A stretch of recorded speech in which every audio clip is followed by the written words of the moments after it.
بقيت قضية خطيرة جدا حقولها لكم متعلقة بالضرب، اللي قاعدين يتكلموا عن الرجم في الإسلام، وإنه ليش ترجموا وليش تؤذوا وليش تقسوا في الرجم في الإسلام. شوفوا بعض الصور، المرأة الزانية ولا الرجل الزاني يحطوهم كذا في حجر، يبدوا إيش؟ يضربون بالحجارة حتى يموت. نقول لهم هذه الطريقة خليها نشرحها لكم.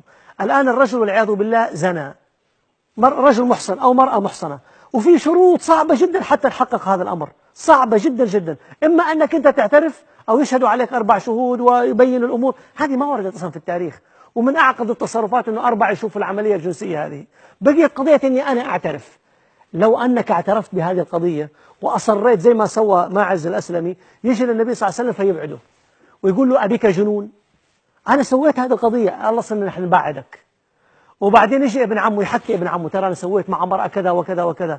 ويجي ابن عمه يحكي النبي عليه الصلاة والسلام، ترى ابن عمي سوى كذا. قال هلا سترته بثوبك؟ يا أخي خلاص استر عليه. وهذا الرجل لا يزال مصر، ويروح للنبي عليه الصلاة والسلام لازم تطهرني يا رسول الله. وفي واحد ثاني حصلت معه بعد صلاة العشاء وقال يا رسول الله أصبت حدا، سويت مصيبة كبيرة جدا يعني. فقال عليه الصلاة والسلام أصليت صلاتنا هذه؟ كان صلاة العشاء. قال الصحابي بلى. قال قد غفر الله لك ذنبك وحدك، مسموح مغفور مع السلامة. أنا سويت زنا، سويت حد قبل شيء، روح مع السلامة، مو صليت، مو تبت إلى الله، خلصنا، ما نسوي لك شيء. طب أنت لو مصر جدا إلا أنك تعاقبني وإلا أنك ترجمني، ماذا نفعل؟ نسوي نصف دائرة. شايفين يا جماعة؟ نص دويرة.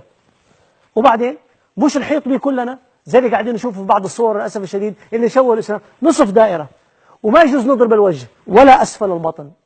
ناخذ هذه المنطقة الوسطى اللي أنت كنت تتلذذ فيها، فنضربك بحجارة وسط كما يقول الفقهاء، ونضربها هنا منطقة اللذة هذه.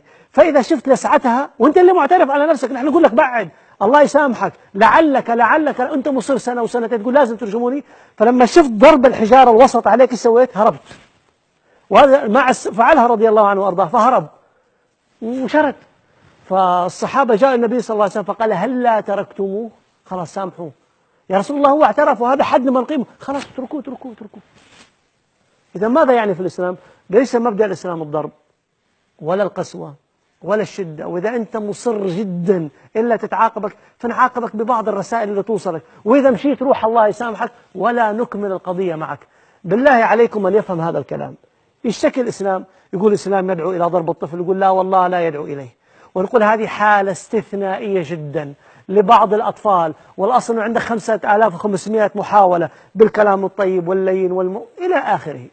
وإذا جيت أيضا إلى مملوك أو خادم عندك، فإيش المطلوب من عندك؟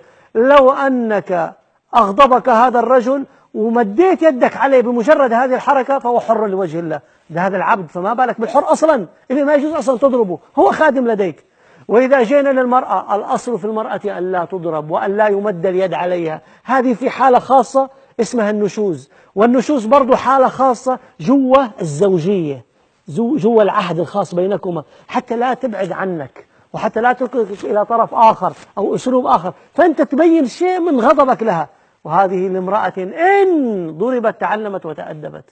وبعدين نقول لهم حتى لو كان في عقوبات في الإسلام زي الرجم وغيره، شوف الأسلوب الجميل، الأسلوب إذا أنت قررت أنك تعاقب ونحن الأصل نحن نبعدك، بعدين تقولوا دين الإسلام هو دين القسوة، نقول لا والله، نحن قد أقنعنا العالم كله أنه دين الرحمة ودين التسامح وليس دينا للقسوة والشدة.